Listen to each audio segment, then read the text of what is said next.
ज्याला सहन करायची सवय असते त्याला काहीही साध्य करण्याची ताकद मिळते. ज्याला सहन करायची सवय असते त्याला काहीही साध्य करण्याची ताकद मिळते. हे वाक्य वरवर सोपं वाटतं, पण यामागे खोल मानसशास्त्रीय संशोधन दडलं आहे.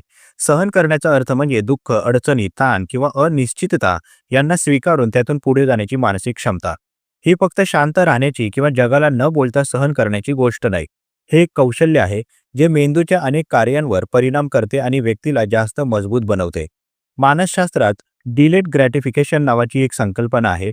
म्हणजे त्वरित सुख न शोधता दीर्घकालीन परिणामांसाठी थोडं थांबणं आणि कष्ट करणं. ज्यांना थोडं थांबणं जमतं ते पुढे जाऊन मोठी उद्दिष्ट साधतात. सहनशीलता ही याचाच एक विस्तार आहे. जे लोक तणाव, निराशा किंवा अडचणी सहन करताना स्वतःला स्थिर ठेवतात त्यांच्यात निर्णय क्षमता अधिक मजबूत होत जाते. त्यांना प्रत्येक छोट्या अडचणींवर कोसळायची सवय नसते, उलट ते त्या अडचणींना आपल्या मानसिक सामर्थ्याची कसोटी मानतात. सहनशीलतेमुळे मेंदूत कॉर्टिसॉल नावाचा तणावाचा हार्मोन हळूहळू नियंत्रित राहू लागतं. संशोधनात दिसून आलं आहे की तणावाला सतत सकारात्मक पद्धतीने हाताळणाऱ्या लोकांच्या मेंदूतल्या प्रीफ्रंटल कॉर्टेक्स या भागाचा विकास अधिक चांगला होतो.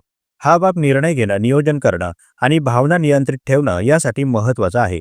म्हणजे जितकी सहनशीलता वाढते तितका मेंदू अधिक कार्यक्षम बनतो आणि अस्थिर परिस्थितीतही शांत निर्णय घेण्याची ताकद वाढते. अडचणी सहन करण्याची सवय असलेल्या लोकांचा आत्मविश्वासही हळूहळू वाढतो, कारण ते स्वतः अनुभवातून शिकतात की अडचणी तुटण्यासाठी नसतात, त्या ओलांडण्यासाठी असतात. मनुष्य जेव्हा पुन्हा पुन्हा एखादा कठीण प्रसंग पार करतो तेव्हा आतून एक विश्वास निर्माण होतो की पुढचं आव्हानही मी हाताळू शकतो. या विश्वासाला मानसशास्त्रात सेल्फ एफिकेसी म्हणतात. हा विश्वास जितका मजबूत तितकी उद्दिष्ट साधण्याची क्षमता जास्त. सहनशील व्यक्तींच्या भावनांवरही चांगला परिणाम होतो.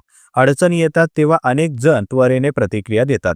काही जण रागावतात, काही घाबरतात, तर काही पूर्णपणे निरुत्साही होतात. पण सहनशीलतेची सवय असलेल्या लोकांना भावना नियंत्रित ठेवणं तुलनेने सोपं जातं. ही भावना दाबत नाही, पण त्यांना वाहून नेतही नाहीत. त्यामुळे ते कोणत्याही परिस्थितीत स्थिर राहतात आणि त्यांच्या आजूबाजूच्या लोकांवरही सकारात्मक परिणाम करतात.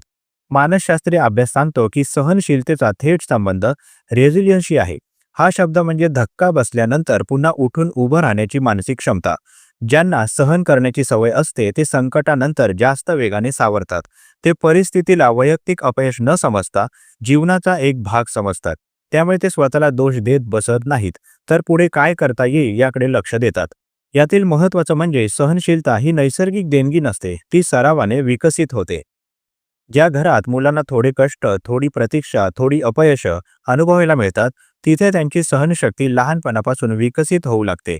ज्यांना सतत प्रत्येक गोष्ट सहज मिळत राहते त्यांची सहनशीलता कमी राहते आणि पुढच्या आयुष्यातील ताण हाताळणं कठीण जातं. त्यामुळे सहन करण्याची सवय ही व्यक्तिमत्वाचा एक मजबूत पाया बनते. सहनशक्ती असलेल्या लोकांची सामाजिक नातीही अधिक स्थिर असतात. ते परिस्थिती समजून घेतात, ऐकून घेतात आणि भावना ओळखतात. ते संबंध तोडणारे नसतात, तर संबंध सांभाळणारे असतात. कारण त्यांना कळतं की प्रत्येक नात्यात काही प्रमाणात संघर्ष असतो आणि त्यातून बाहेर पडण्यासाठी संयम आवश्यक असतो. हा संयमच त्यांच्या नात्यांना दीर्घकाळ टिकवतो. अडचणी सहन करण्याची सवय असणाऱ्या लोकांना बदल स्वीकारणंही सोपं जातं. जीवनात बदल अपरिहार्य असतात.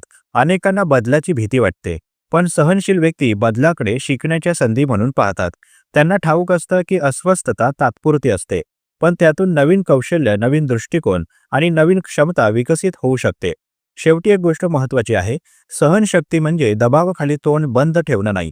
ती म्हणजे कठीण परिस्थितीत आत्मसमर्पण न करता मन स्थिर ठेवून पुढे जाणं. ज्याला हे जमतं तो कोणत्याही आव्हानाला तोंड देऊ शकतो. कारण सहनशीलता माणसाला फक्त शांत बनवत नाही, ती त्याला नेहमीपेक्षा अधिक मजबूत, समजूतदार आणि ध्येयवादी बनवते. म्हणजेच ज्याला सहन करण्याची सवय असते तो केवळ जगत नाही, तो आयुष्याला स्वतःच्या इच्छेनुसार घडवायची ताकद मिळवतो. प्रस्तुत मानसशास्त्रीय लेख तुम्हाला कसा वाटला जरूर कळवा. तुमची प्रतिक्रिया आमच्यासाठी महत्त्वाची आहे. तुम्ही सुद्धा कमेंट बॉक्समध्ये एखादा विषय लेखनासाठी सुचवू शकता. त्यावर लवकरात लवकर आम्ही व्हिडिओ प्रकाशित करण्याचा प्रयत्न करू. तसेच हा उपयोगी व्हिडिओ उपयोगी लोकांना जास्तीत जास्त शेअर करा. मानसशास्त्र संबंधित अशाच नवनवीन माहितीसाठी आम्हाला फॉलो करायला विसरू नका आणि आपल्या अधिकृत व्हॉट्सॲप चॅनलमध्ये सहभागी होण्यासाठी 9137300929 या क्रमांकावर व्हॉट्सॲप करा. तेथे लगेचच तुम्हाला व्हॉट्सॲप चॅनलची लिंक मिळेल. मानसिक समस्येवर गोळ्या घेण्यापेक्षा अधिकृत मदत घ्या. त्यासाठी वर दिलेल्या क्रमांकावर फोन किंवा व्हॉट्सॲप करू शकता. लवकरच एका नवीन विषयासोबत इथेच भेटूया. तूर्तास धन्यवाद.